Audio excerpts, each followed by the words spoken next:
All women are different, but they are all women. This video is androcentric from a men's point of view and is presented as opinion, commentary, and debate. Expressing opinions is not violence. These are ideas to challenge, question, and argue in public, because classical liberalism relies on the First Amendment for its dialectic. If you are a feminist, then consider this. If patriarchy truly existed as claimed, feminism could not. And if all men are trash and women are equal to men, then what are we to conclude? Women will die for their children, men will die for their wives and children, and God chose to die for all mankind. Authority rolls up with responsibility. If this framing of facts offends you, click off to a cute cat video. Proceeding further will expose you to gamma bias and criticism directed at ideas, claims, institutions, not at any individual's virtue or dignity. Our method follows the 7 liberal arts, the trivium, grammar, logic, rhetoric, and the quadrivium, arithmetic, geometry, music, and astronomy. If this framework is not for you, feel free to exit now. It's no disgrace. Women are wonderful. God bless America. Men are great.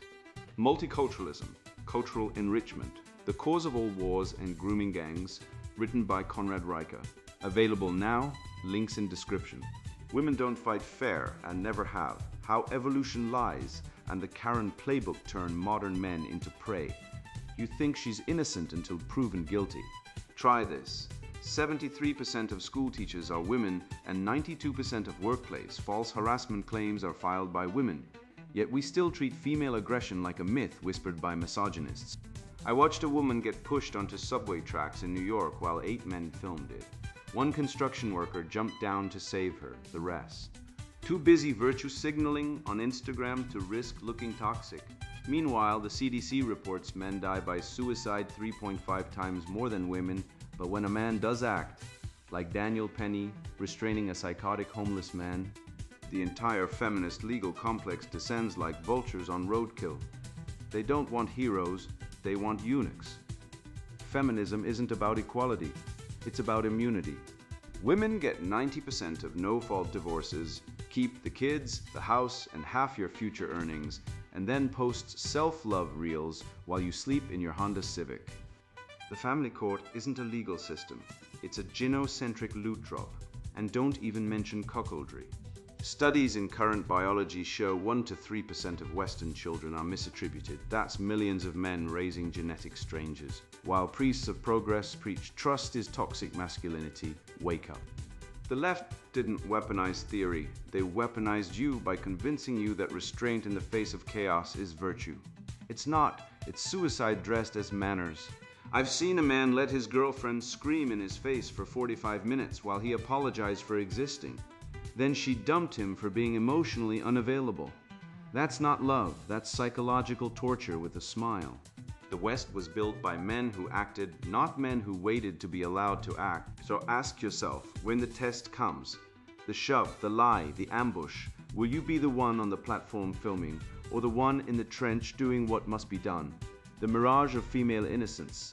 Women are angels. My ex once told me while she filed for full custody, emptied our joint account, and then posted a tearful selfie captioned, "Surviving my abuser." I had forgotten to take out the trash that week. She didn't. She remembered to destroy me. And the court believed her because the myth of female innocence isn't just alive, it's armed, funded, and sitting in HR, family court, and the editorial boards of every major newspaper. Let's start with the numbers, since truth still exists in the realm of data for now.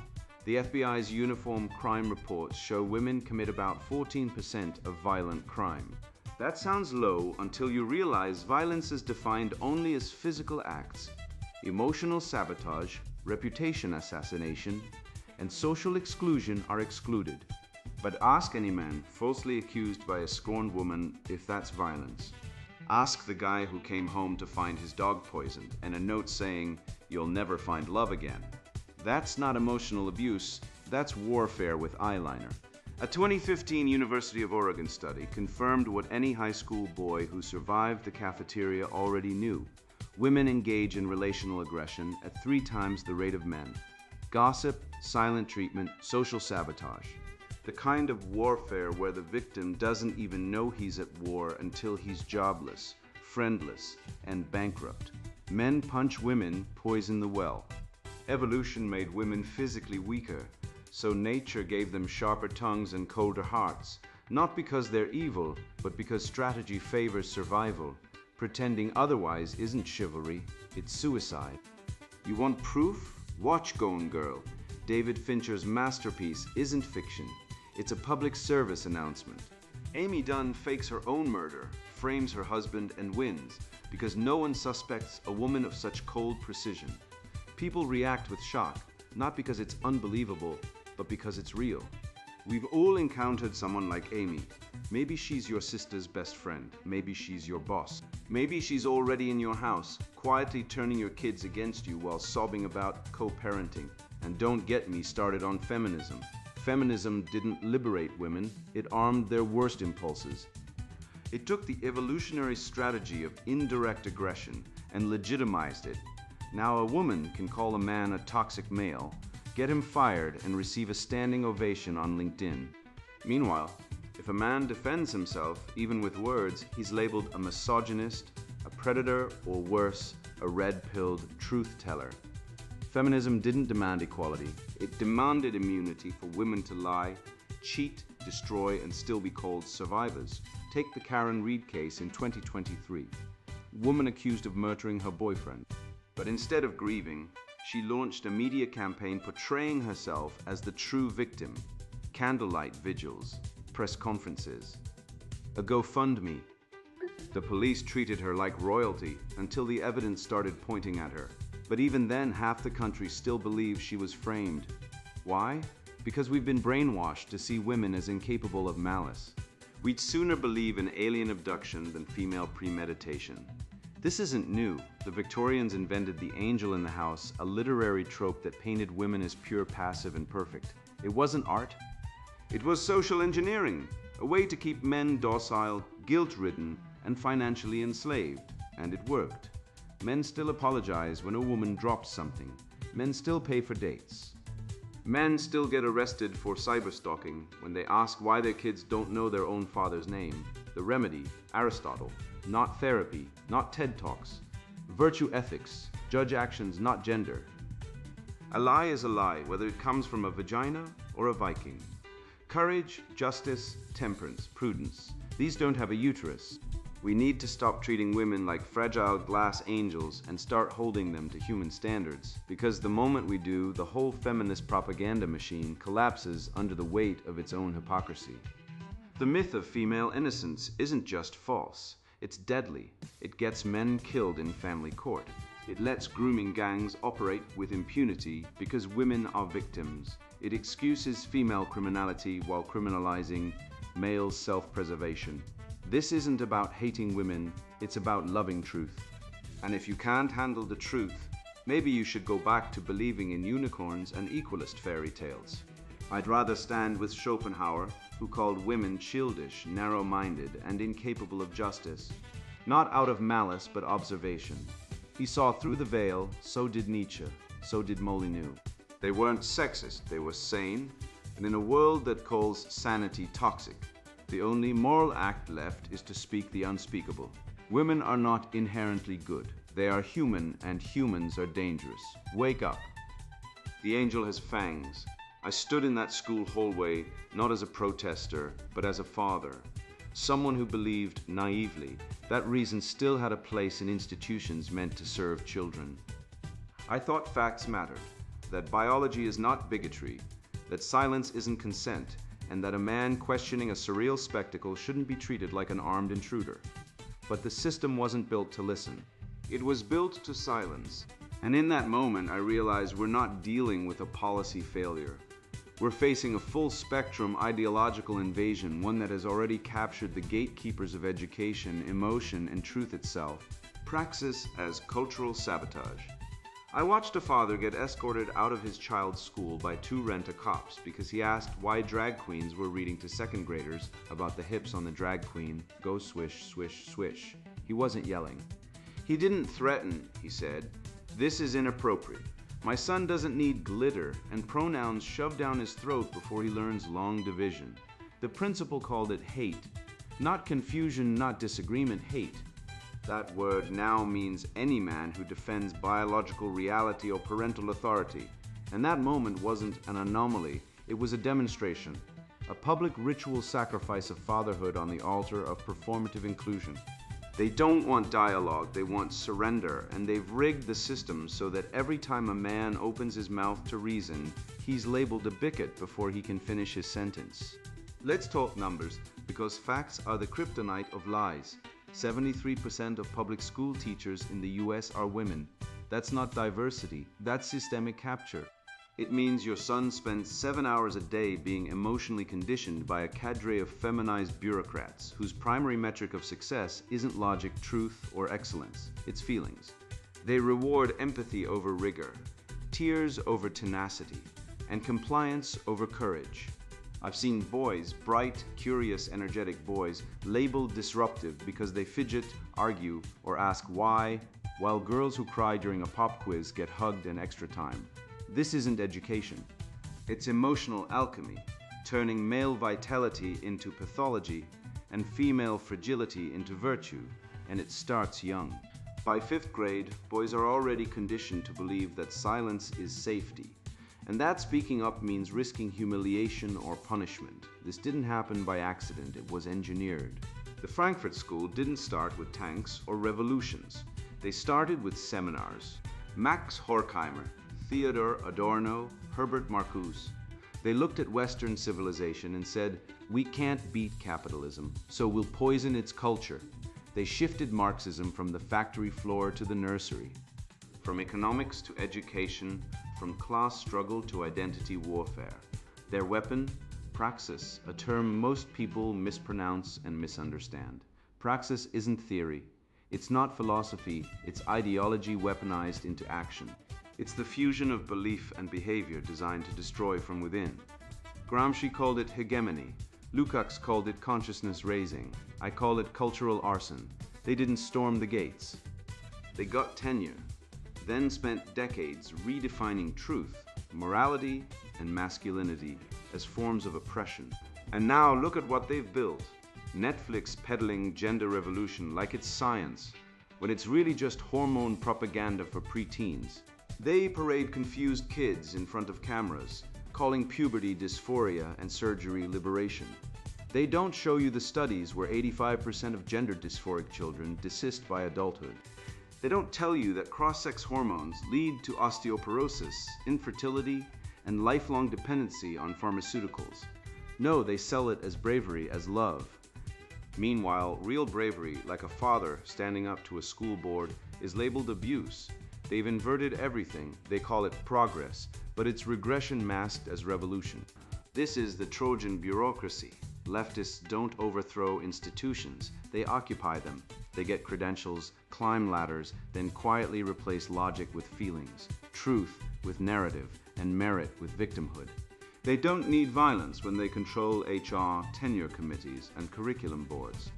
One by one, they've turned schools, courts, media, and even churches into ideological enclaves where dissent is not debated, it's cancelled. They use emotional blackmail like a scalpel. If you don't support this, you must hate children. If you question this policy, you're a bigot. It's not argument. It's blackmail dressed as morality.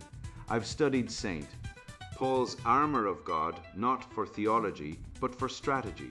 Stand against the schemes of the devil. That's not metaphor, that's intellectual warfare, the belt of truth, the breastplate of righteousness, the shield of faith. These aren't spiritual platitudes, they're cognitive defenses against lies, because the enemy isn't just out there. It's in the classroom, the courtroom, the pediatrician's office. It's in the way your son is taught that strength is toxic, that discipline is trauma, that disagreeing with a woman is harassment. They've redefined abuse to mean anything a man does that makes a woman uncomfortable. So when a father sets a curfew, it's control. When he corrects his daughter's boyfriend, it's intimidation. When he refuses to call a man a woman, it's violence. This is not justice. This is the systematic dismantling of male authority under the banner of equality. And it's working. Look at family court. Men lose custody 80% of the time, even when there's no abuse. Judges assume women are naturally better parents, despite data showing fathers are less likely to neglect or abuse. Or check the suicide rates. Men die by suicide 3.5 times more often than women, yet mental health programs are geared toward female emotional expression, not male resilience. Or notice how police now arrest fathers for coercive control if they argue too much, while ignoring real predators like the grooming gangs in Rotherham, where over 1,400 children were raped. And authorities stayed silent because the perpetrators were Muslim and the victims were white working-class girls. Why? Because intersectionality values identity politics over justice. Protecting the narrative is more important than protecting children. This is where Jonathan Haidt's moral foundations theory cuts through the fog. Liberals prioritize care and fairness. Conservatives value loyalty, authority, sanctity, and liberty. Leftists exploit this imbalance by framing every conservative value as oppressive loyalty. Nationalism, authority, patriarchy, sanctity, religious bigotry. They've turned the virtues that built Western civilization into vices. But here's the truth. A society that despises authority collapses into chaos. A culture that mocks loyalty breeds betrayal. One that ridicules sanctity loses its soul. And we're living in that collapse now. So what do? We fight back with counter-praxis, not rage, not violence, strategy. Men must infiltrate institutions, law, media, education, not to tear them down, but to restore truth, beauty, and order. Become teachers who teach logic, not feelings. Lawyers who defend parental rights. Journalists who expose the lies. We must re-enshrine the trivium, grammar, logic, rhetoric, not as dusty relics, but as weapons. Grammar to name things correctly. Logic to dismantle false arguments. Rhetoric to win hearts and minds.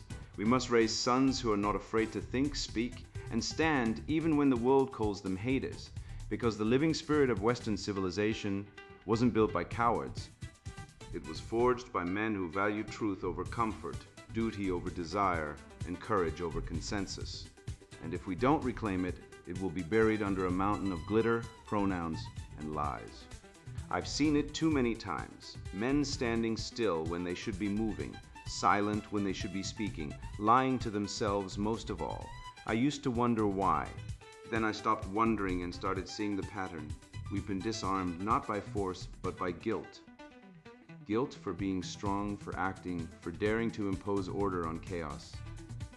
They taught us to hesitate, then called that hesitation empathy. But I learned the hard way: when a man does not act, he is not a man. He is a ghost haunting his own life. The man test: physical readiness and moral clarity. A man is not what he says he is. A man is what he does when the moment demands it. I was in a bar in Chicago when it happened. A woman screamed. A man had her pinned against the wall near the restroom. Her drink spilled. Her eyes darted, not at the bouncer, not at the bartender, but at the dozen men standing like marble statues, phones already out filming. One guy, clean cut, in a Patagonia vest, the type who brags about emotional intelligence on Instagram, actually took 2 steps back. Then he turned and ordered another IPA. Later, I heard him bragging at a party. I called the cops right away. Bullshit. I was there. He did nothing, and he wasn't alone. That night, 10 men saw it. 0 moved. The woman was rescued by a drunk ex-Marine who stumbled out of the bathroom, shoved the guy into a booth, and said, "You touch her again, I break your spine." He didn't film it. He didn't care about social media. He acted. That's the difference between men and boys. This happens all the time. In 2022 in New York, a woman was pushed onto subway tracks by someone she didn't know. 8 onlookers stood above, holding up their phones, recording like predators circling prey. One man even asked, "Is this blowing up online?" It took a construction worker, Daniel Rodriguez, in work boots and a safety helmet to leap down, haul her up, and get her to safety. The press ignored who he was. They showed no interest in him, but they spent weeks picking apart the attacker, his emotional state, his past pain, his issues. Where was the outrage over the inaction of the 8 people who did nothing? Because in the current cultural framework, courage only counts if it fits the approved narrative. A straight white man stepping in, that's labeled dangerous. A black man rescuing a white woman from death, that's treated as awkward. But a woman shouting while men document it, that's treated like viral material. We've been conditioned to hesitate. Schools teach boys they're predators if they raise their voice. HR departments train men to retreat when conflict arises. The narrative is clear. Manhood equals danger, passivity equals virtue. But nature laughs at this rot. Women don't mate with pacifists. They don't want men who film assaults. They want men who stop them. Study after study shows women are attracted to men who display protective behavior, even when it involves physical risk. Yet we train men to suppress that instinct, then wonder why women cheat, why marriages collapse, why so many men die alone. It's not a mystery. It's Darwinism with a feminist twist. Eliminate the protectors and the species weakens. Consider the Jordan Neely situation. He was without stable housing, struggling with mental health issues, yelling on a subway train. Witnesses say he moved aggressively toward riders. Reports confirm he'd acted violently in the past. Then Daniel Penny, a 24-year-old former Marine, used a neck restraint to stop the threat. Neely lost consciousness and later died. News outlets labeled it a killing. Demonstrators demanded Penny be punished. The prosecutor filed manslaughter charges. But what gets buried? Neely had a record of aggression. Police had previously arrested him for strangling a woman in 2017. He'd made threats to others on transit. He wasn't just a passive figure, he posed real risk. Yet the story twisted. The person who intervened was treated as the offender. The person endangering others was recast as a symbol. This is the new moral reversal, where trying to protect others can land you in jail, and doing nothing is praised as calm. Hollywood knows the truth, they just won't admit it. The Marksman 2022, Liam Neeson plays a grieving rancher who defends a child from cartel killers. Critics panned it, they called it regressive, toxic masculinity. But men flock to it. Why? Because deep down, every red-pilled man knows, when evil comes, you don't call a committee, you act. You protect, you fight. The film was rejected by elites because it celebrates what they fear.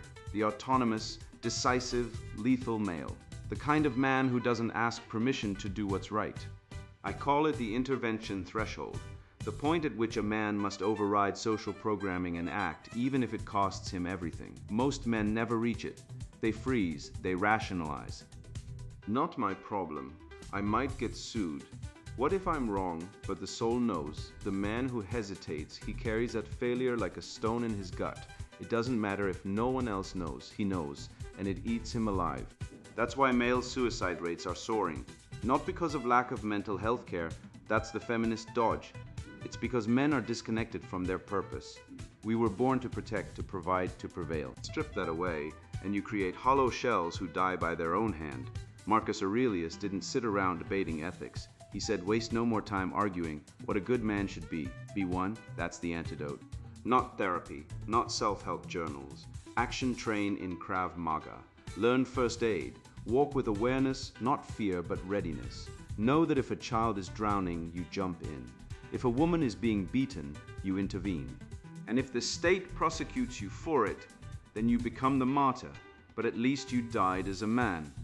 The warrior ethos isn't about war, it's about daily courage.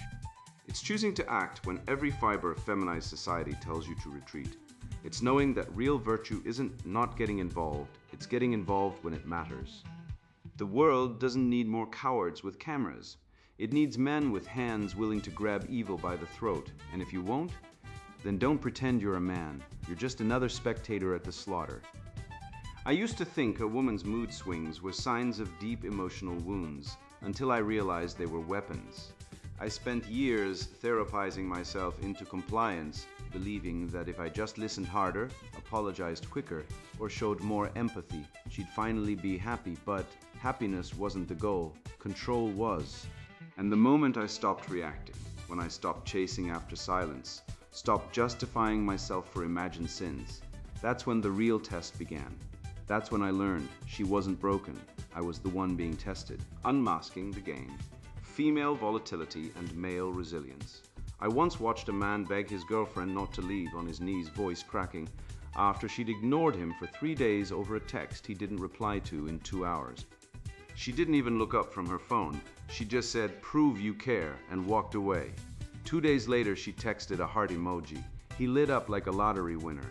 This isn't love, this is training, and women aren't broken. They are operating exactly as evolution designed, testing, probing, filtering.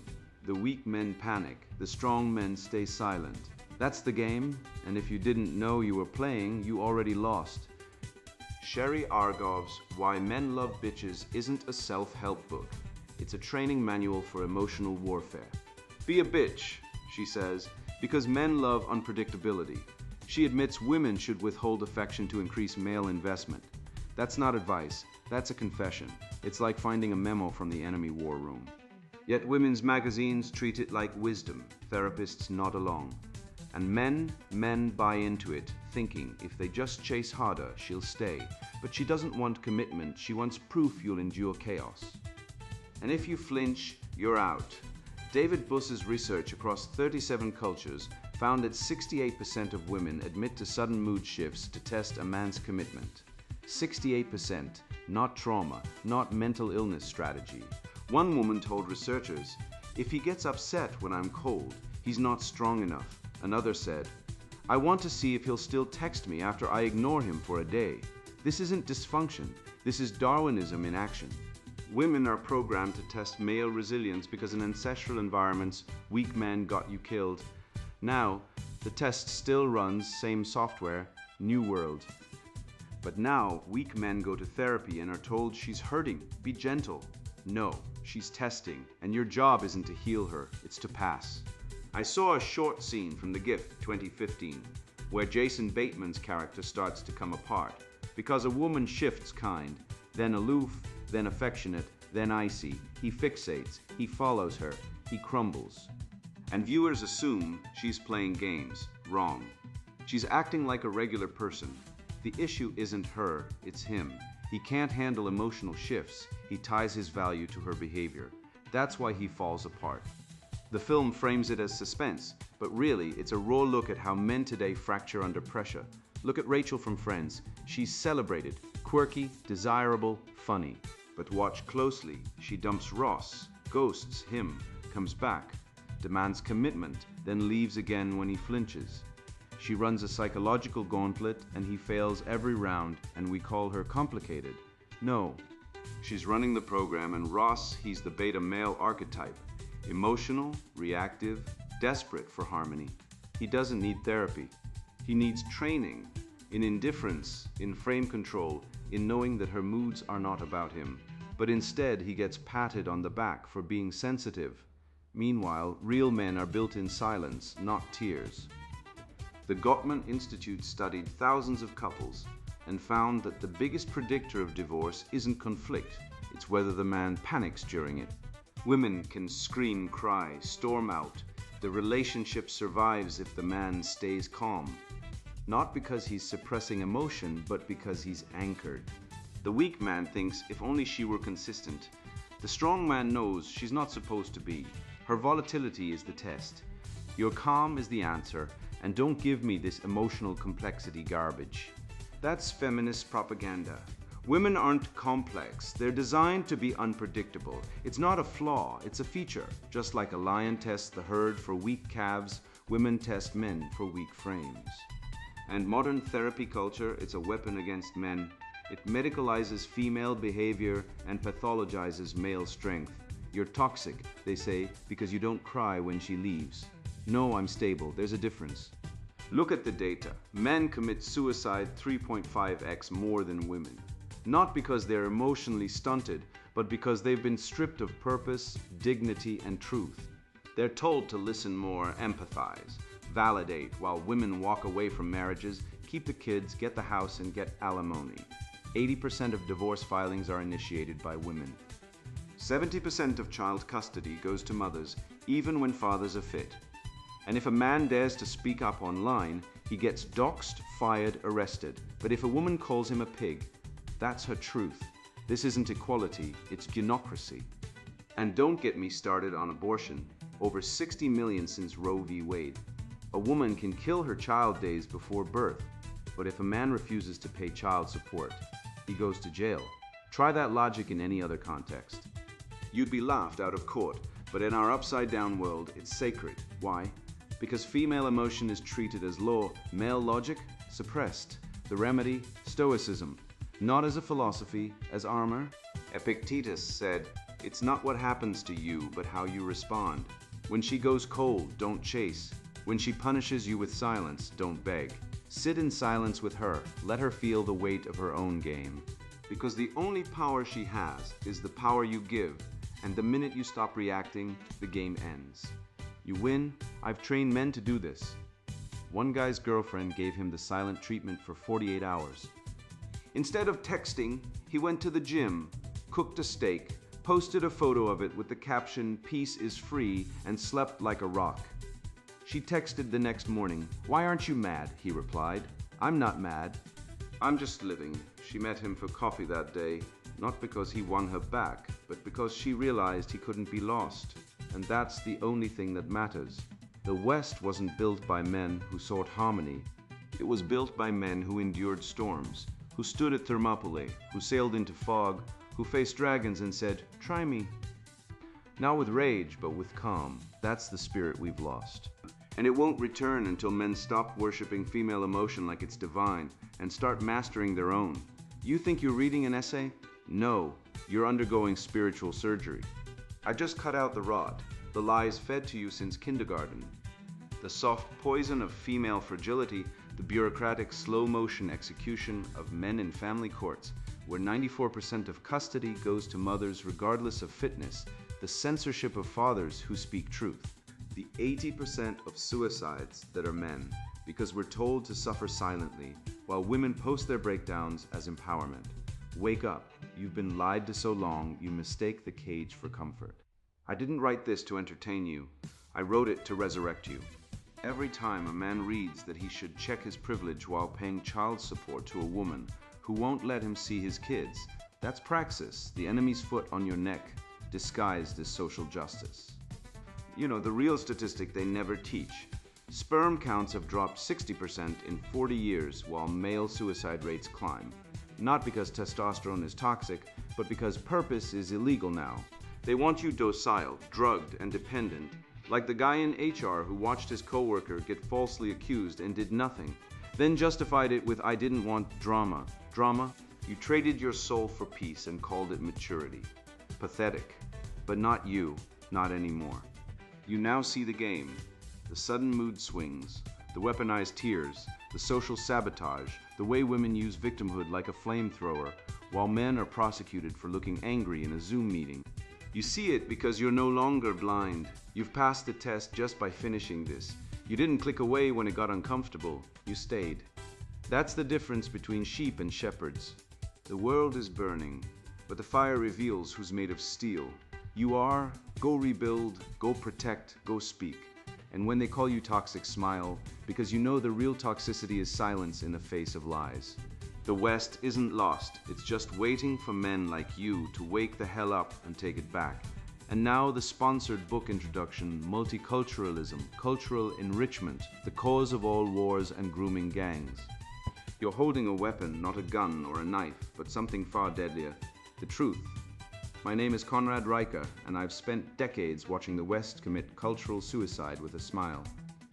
I've seen Rotherham girls raped by gangs authorities called culturally sensitive. I've watched boys expelled from college over feminist lies while real predators hid behind progressive slogans. I've tracked the data they bury. 84% of UK grooming gang convictions involve South Asian men, courts coddling honor killers, and schools teaching white kids to hate their ancestors. This isn't theory. It's blood on the floor. This book is for men who still give a damn, men who'd rather fight than kneel.